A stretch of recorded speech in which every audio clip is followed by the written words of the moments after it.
Hello ladies and gentlemen, and welcome back to Making an Impact with Zebu Nation. And today we have for you the quarter season update for the 2018 season of Major League Soccer. And we're going to get right into it because I've already done this episode. I recorded this episode once already, but I had to move my computer equipment recently. So, of course, during the move, my audio settings got messed up, and I had the dreaded audio problem. So we're going to give this another try. All right, so with that out of the way, technical difficulties and whatnot, let's take a look at where we're at. After 9 games, we're in 5th place in the Eastern Conference.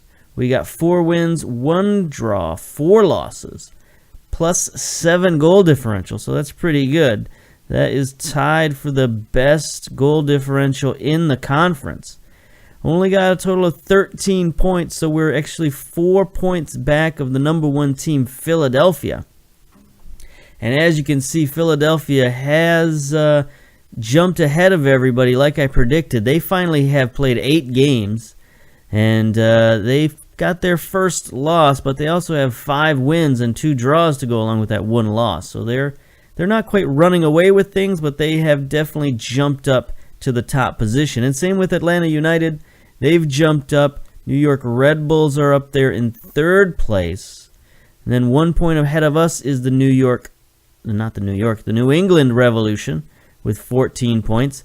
And then we're fighting it out with the Chicago Fire. They're 2 points behind us. Toronto FC, surprisingly, out of playoff contention right now in the 7th place with only 9 points on the season. 1 win, 6 draws, 2 losses. I don't know if age is catching up with Toronto or what, but they're not doing so hot. And then we got followed by finally Columbus, Orlando, NYC FC, and down at the bottom, DC United. So they got some work to do, but they've only played 7 games. So they've still got some room to maneuver and get a couple of wins and jump back up into the whole procession up here. Okay, so let's do a little rundown of our team and our stats and stuff like that and see where we're at. So we got our top goal scorer on the season right now, Mancosu, with 9 goals. He's been lighting it up. That's pretty good.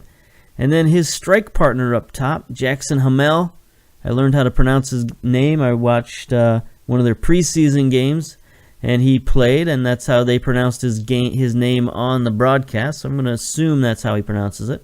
Anyway, he's got a 7.72 rating. He's our highest rated player, so that's pretty good when your 2 top strikers are your leading goal scorer and your highest average player. And then most assists, Mancosu. Best pass completion, Jackson Hamel. Most player of the matches, Mancosu. So we are a striker-driven team at the moment. These 2 guys are just, putting the team on their shoulders. And then we got, some discipline problems here. Piet and Salmon both with 2 yellow cards, and then Salmon also with a red card. So we got some problems with our rookie. He's gone a little wild there at fullback.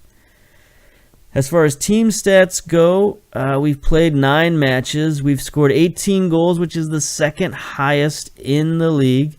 We've had 11 goals against us, which is 10th best, so that's about a little better than mid-table in terms of goals allowed. So our offense is outpacing our defense a little bit. We got 14 yellow cards, which is 1st in the league, so we're a little bit rough and tumble out there. And we got 1 red card. Average attendance is 13th highest in the league right now at 17,000. I mean, that's okay, but you'd like to see that a little higher. And that's one of the things about older established teams in Major League Soccer right now is they're kind of grumbling a little bit that they're not getting the same kind of support and the same kind of enthusiasm that a lot of these newer teams are getting.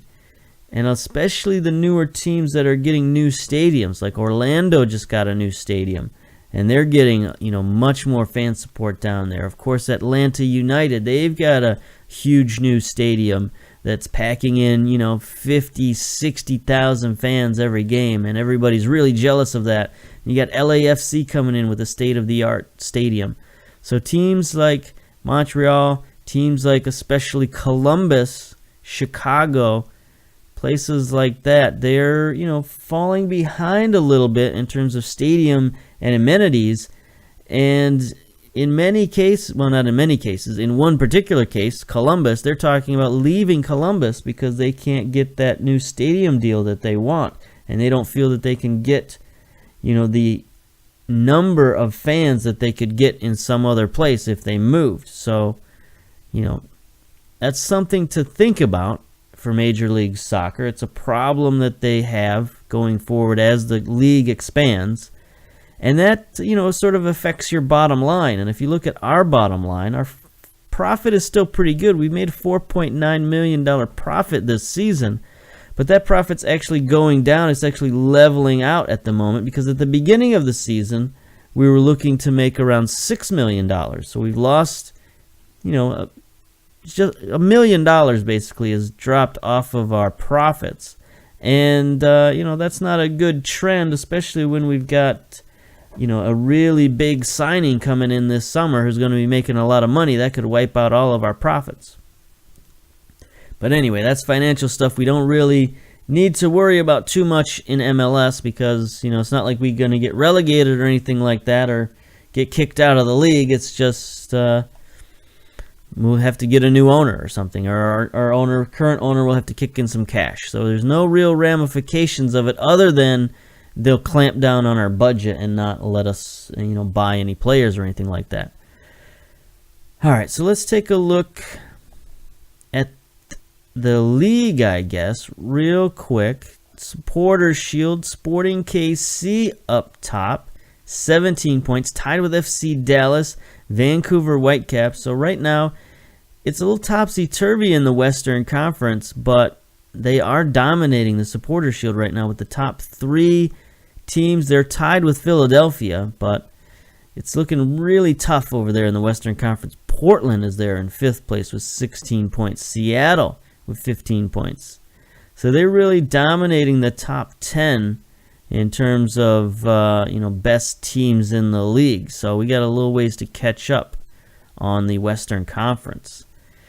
As you can see here, the leading goal scorer in the entire league, Mancosu with 9 goals. So we are scoring at a pretty good rate. Diego Rubio from Sporting KC is in 2nd place. He scored a couple of goals against us, so we've seen him firsthand. And of course, Adi from Portland has 7, so he's continuing his hot streak. Highest average ratings, Mancosu 7.96, Blanco 7.82, Nemeth 7.81. So there's a New England Revolution sneaking in there. Speaking of New England, Yotun has the most assists in the league at 6. Mancosu's 2nd. So Mancosu is just having a brilliant year so far.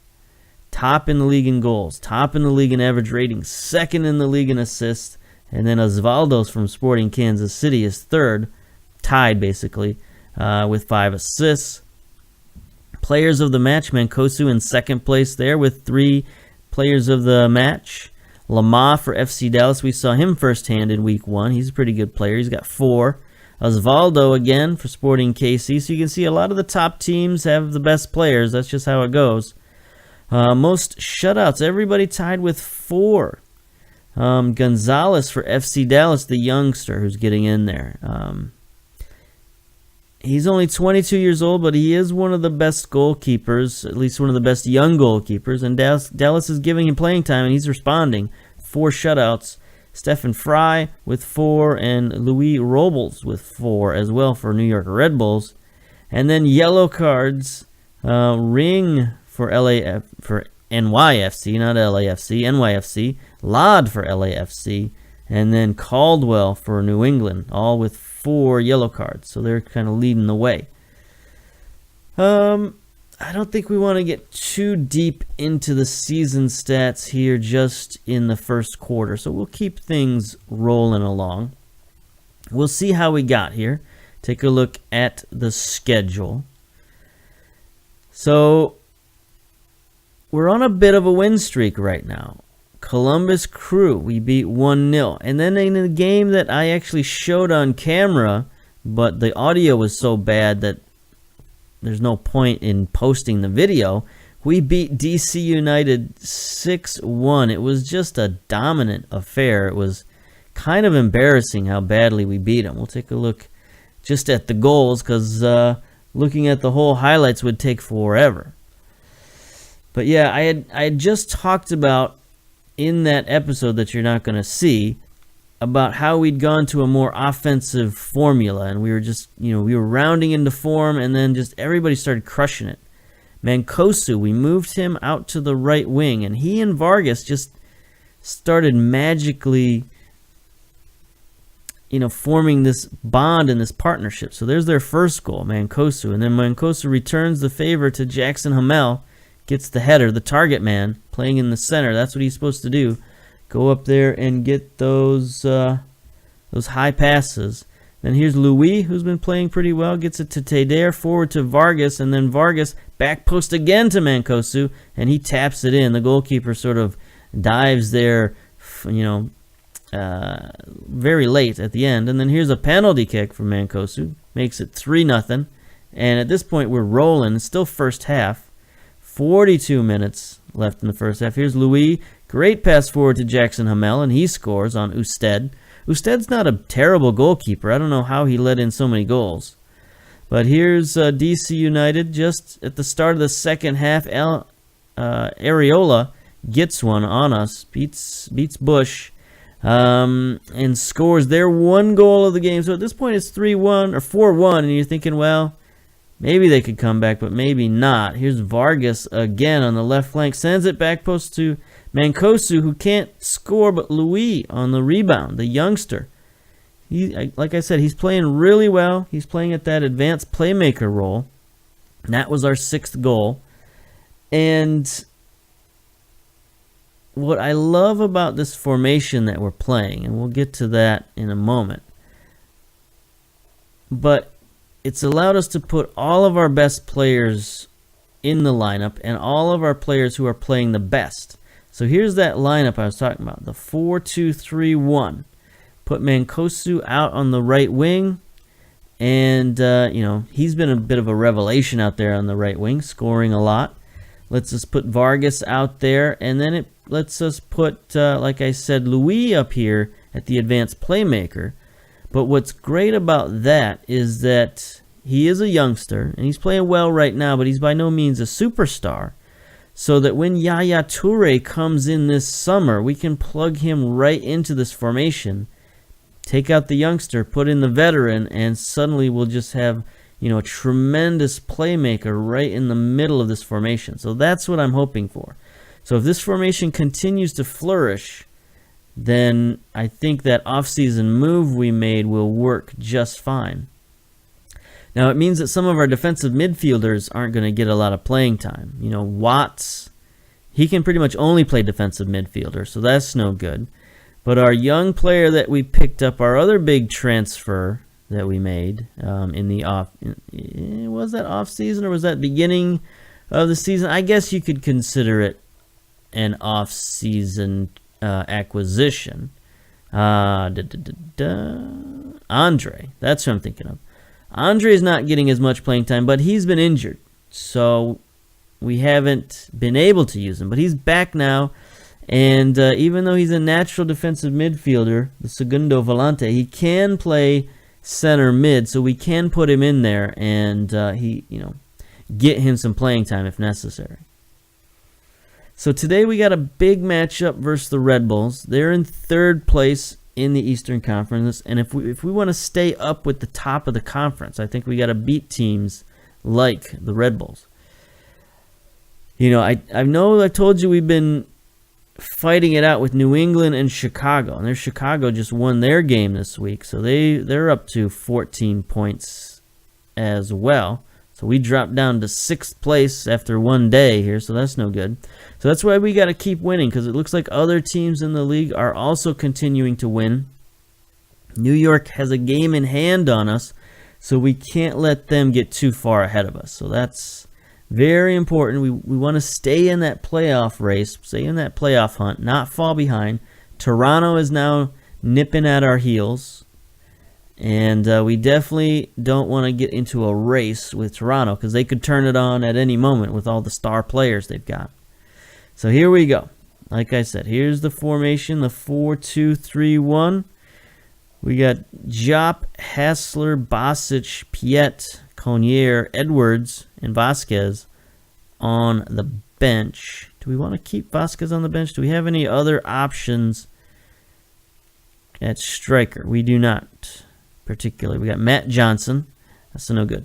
So we could probably use a backup striker because, you know, we're playing Hamel and Mancosu at the same time, but, you know, we might as well let our top prospect breathe a little, give him some, you know, some time off the bench. And here we go. Here's our starting lineup. Well, first of all, New York is going with a pretty generic 4-4-2.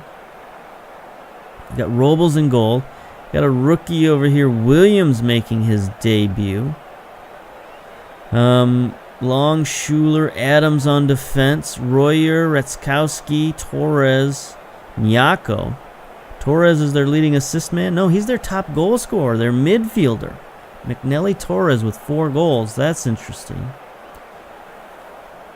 Nyarko, highest average rating, also top goal scorer, also most assists. So their midfield is really doing some damage. And then Bradley Wright Phillips up top, also their top goal scorer with 4 goals. So they're getting balanced scoring. None of this striker-dominated stuff. And then Peterson is their other striker with 3 goals. So they're scoring at a pretty good clip themselves. But here's our lineup. We got Bush in goal. And they've kind of settled on a back 4 of basically all central defenders. We got our Generation Adidas player Taylor playing left fullback instead of central defense. And that allows us to have Diallo and Cabrera at center mid. You know, our 2 veterans. And then we brought in Fisher on the right-hand side. He's more of a veteran, but he's also more of a central defender, but he can play defensive fullback. So we got 4 guys who are very solid defensively, and that lets the rest of our guys just rush forward and attack. We got Teder and Martin. Martin has been playing very well. He's got a 7.48 rating in only 5 appearances this season. So I'm trying to get him some more playing time and let him show his quality and see if he can keep up that rating, with more games played. You got Vargas and Mancosu on the wings. As I said, they've formed a little dynamic partnership there. Louis in the middle, and Jackson Hamel up top as the target man. So let's go. Opposition instructions. I think we want to close down on some of these midfielders. So Bradley Wright Phillips, we want to mark him all the time. Peterson will mark tightly. We'll close down on Royer. We're going to close down on their whole midfield and see what's up. Doesn't look like their fullbacks are going forward, so we'll just try to avoid those midfielders scoring a bunch of goals on us. Let's see. We owe the Red Bulls for what happened last time, apparently, so everybody's fired up by that. Let's go. Stuart Hernandez from USA Today approaches us in the tunnel. How much of a boost is Kamar Lawrence's absence? We're focusing on what we can do, and that's it. All right, 1 question. That's all you got. Get out of here. So we're playing, looks like in New York. Yeah, there's all the Red Bull flags up the top.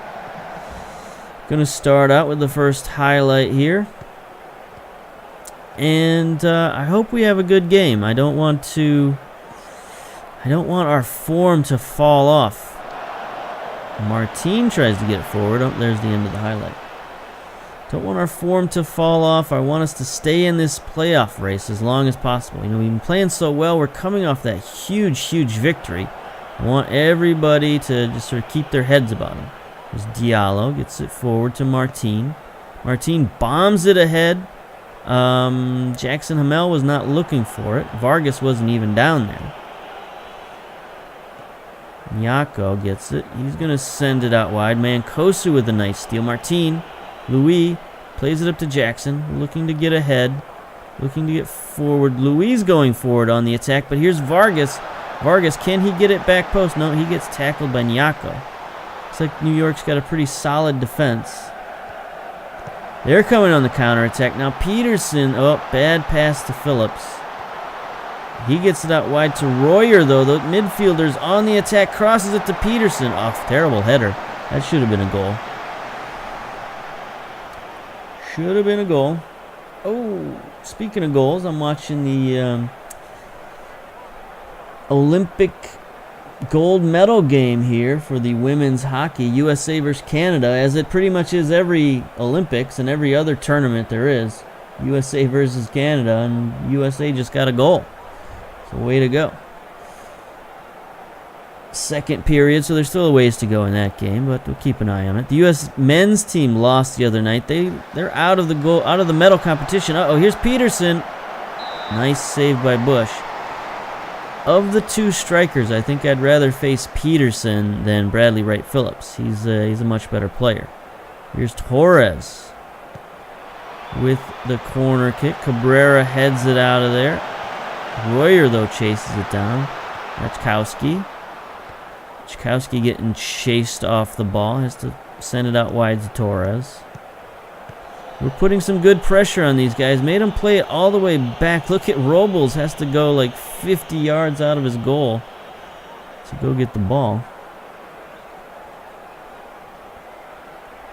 Defenders keep losing Peterson. That is true. Let's mark him. He's the one guy up there we're not marking tightly, or not closing down on. Let's close down on him and mark him tightly. Schuler to Royer. Torres. Torres gets beaten by Tadier. Louis has it. Louis gets it forward to Jackson Hamel. He's one-on-one with the keeper. Just wide. Just wide. Come on.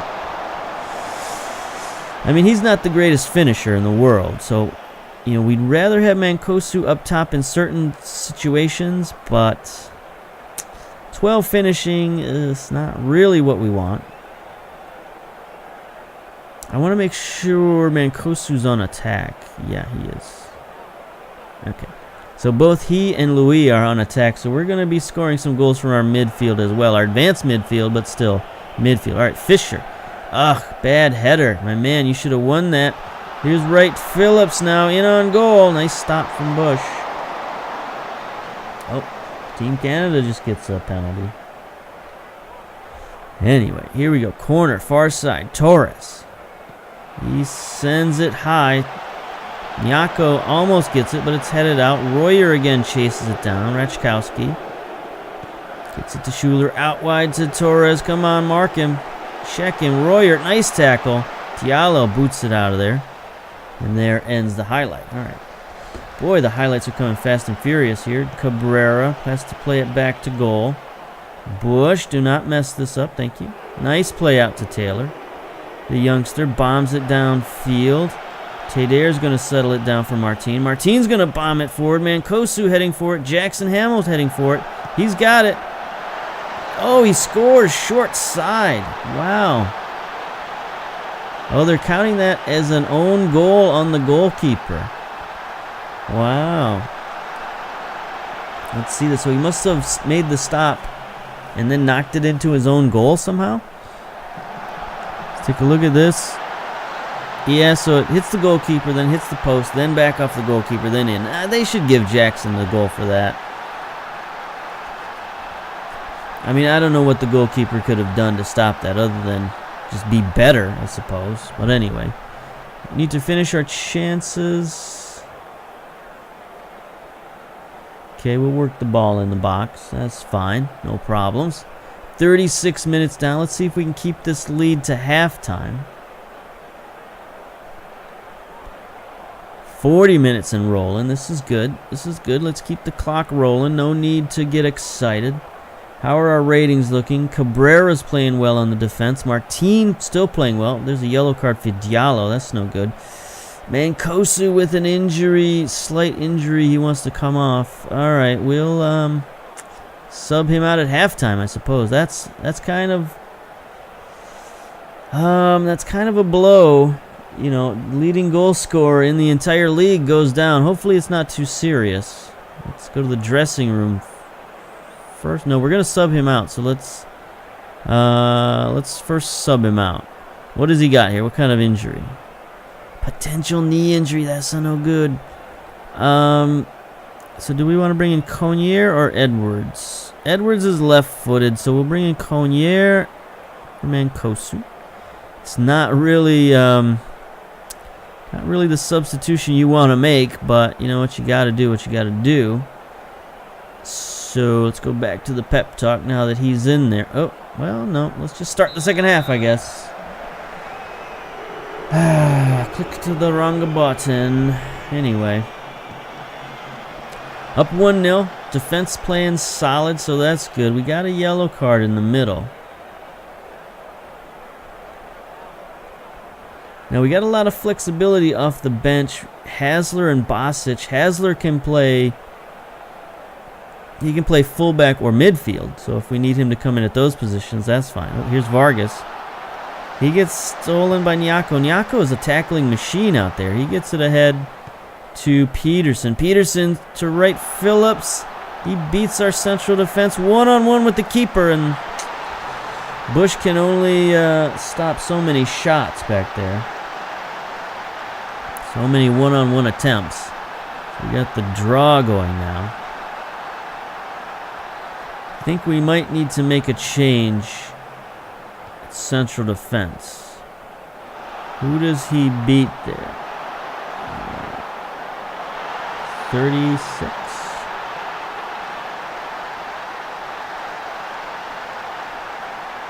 Let's pause it. I'm thinking that was Giallo. No, he's number 19. He beat Cabrera. Wow, our best defender. So there's not much we can do about that. He's frustrated, but still, Giallo's got that yellow card, 6.7 rating. I mean, our option off the bench is Bosic, the 17-year-old. So maybe we don't make that move, but we could, could drop Taylor down and bring Bosic in at the fullback position. I kind of want to do that just to get that yellow card out of there. I mean, I know you're supposed to, trust your veterans. But we're going to make a move for the youngsters here. Bring Bosic in. He's playing with a lot of confidence right now, coming off his Team Canada stint. So he should be able to hold it down on the fullback position.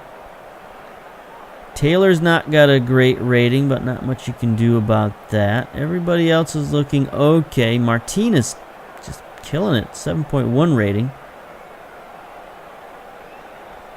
Alright. I probably should have waited till the 60-minute point, but I don't know. That yellow card just made me a little nervous because we might have to start pressuring New York here and, getting stuck in possibly. Their defense isn't looking too good either. Long with a 6.3. All right, here's the ball forward. Peterson has it. He's getting checked tightly. Nyako getting forward a little bit. Torres. Peterson all alone. Shoots it just wide. What are these guys doing? Central defenders. Let's put them at defensive center backs and have them drop back. What happened? Canada suddenly up 2-1. Holy cow. I mean, honestly, in these hockey games, I never quite know who to root for because I have split loyalty between Canada and USA. Oh, there's just a bad play at center ice. Nice pass, nice shot. All right.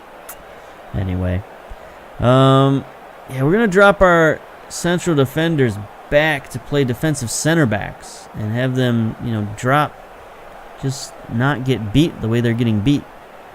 Vargas has picked up an injury. That is no good at all. Our two biggest playmakers, both injured. We got Raheem Edwards. Bring him in. What sort of an injury is this? Groin injury. That's no good. Those can linger. And Vargas was playing pretty well, 7 rating. So all of a sudden, our team that was looking, really good and really solid, all of a sudden we can't stay healthy. So what a difference one match makes. We go from crushing a team 6-1 to just barely holding on versus Redbulls. I mean, I guess the Redbulls are one of the top teams in the conference. So we got to worry about that, but Here we go. There's Bosic. Don't mess it up, buddy. Don't mess it up. He knocks it forward to Raheem Edwards. The big signee, the $450,000 man, gets it forward. Schuler intercepts, though. Robles plays it forward. Taylor wins it to Edwards. Teder. Martin, we got a lot of youngsters in the game. Louis, forward to Conier, another youngster. Can he get the cross? He does. He sends it. Nope. Straight to the goalkeeper, Robles. But that was like 20-year-old to 20-year-old to 22-year-old, I think. I don't know, but there was a lot of youngsters in there. Oh, our defense again just gets beat. Bradley Wright Phillips. I mean, what's up with our central defense? They're not staying back. They're getting forward too much. And that wasn't even Taylor that got beat. You know, that was everybody that got beat. I mean, I guess Taylor did get beat, but nobody was staying back. That was just unfortunate. So now we go down. So now we got to look at possibly making some changes here. Let's get stuck in. That's about all we can do.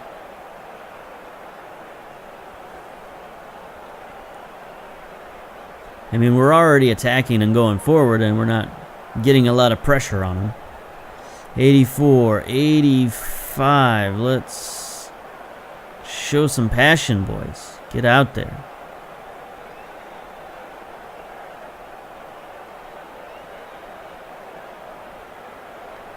Is there anything we can do? Be more expressive. More direct passing. I don't know if that's going to actually help. 5 minutes of stoppage time. The clock is just rolling now. New York. Martin is injured. There's nothing we can do. Nothing we can do. We can drop Louis back. Or... no, we didn't make a sub, so... no. That's all we can do. Confirm changes. Let's go. 30 seconds. 10 seconds. We're 30 seconds overdue. We're a minute overdue. This is probably the last highlight. It's Philippe with the shot. And there's the end. Maybe. No. Clock is still ticking. Get offside. There's the end. Okay. I'm not happy with that. I'm not happy with these turn of events. You know, our top two playmakers go down in this game and we just fall apart. Oy vey, we were playing so good. Why did I have to stop the save and come back? I feel like I got cursed. Cursed by the old FM, you know, FM RNG coming to random number generation. I have a theory that there's like a seed that gets generated every time you boot up the game. Some sort of random number generating seed that tells whether your players are going to get injured, whether they're going to play well, play poorly. And, you know, if you keep the game running and you have a good seed, then you're going to have a good run of form. But if you turn off the game, then that seed gets regenerated and anything could happen. You could play just as well, or more likely you're going to play worse. Vargas injured. Okay, only for a week. So that's not too bad. Martin injured for 3 to 4 weeks. So get out of here. Get physioed, my friend. Mancosu injured for only a week. Okay, so it could have been worse. We're not going to place Martin on the injured list. We don't necessarily need to, or do we? No, not really. Well, let me take a look at the registration. Before we jump to conclusions, we still got one roster slot available. But we're pretty deep in the midfield, so that's okay. All right, so we're going to have to change our formation next game. There's no way we can stick with this formation. I don't think we have enough wingers to do it. Well, maybe we do. I don't know. Anyway, what do we have coming up next on the old schedule? We got NYCFC at home. That should be a good match. Then we got our friendly versus Bologna. That's an interesting match. It might be. We might do a special friendly versus the Serie A squad, who are our affiliate team. They're looking pretty good. Maybe we can find somebody from this team who wants to play for us. You know, maybe we could go out and get another international player slot. Although every team in the league has been trying to trade for our international player slot, the one that we're holding for Yaya Toure. But anyway, team reports. Let's get a team report on the senior squad. I think Balogu is our best scout, so we'll send him out there. You know what? Let's get a team report on all their dudes, on their under 20. Get team report. Because you never know. There might be some good players sitting here that want to come play for us. And that would be fun. Non-EU player. Player occupies a non-EU player slot for this club. That's interesting. Do they have any Americans on their team? Or Canadians, for that matter? No. Got a lot of Italians, a lot of dudes out on loan. This reminds me of the Mexican League, where they just have tons and tons of players out on loan. Interesting. Doesn't look like they have anybody who's wants to go out on loan, but you know, maybe our scouting of their team will give us a better idea of who wants to go out on loan and who doesn't. Or not even loan. Maybe we can bring one of these guys in as a actual purchased player. We'll see. Anyway, we're going to end it there, and you know, we'll come back for the special friendly, just do a quick game and see how we stack up. All right. So until then, we'll see you later. Bye-bye.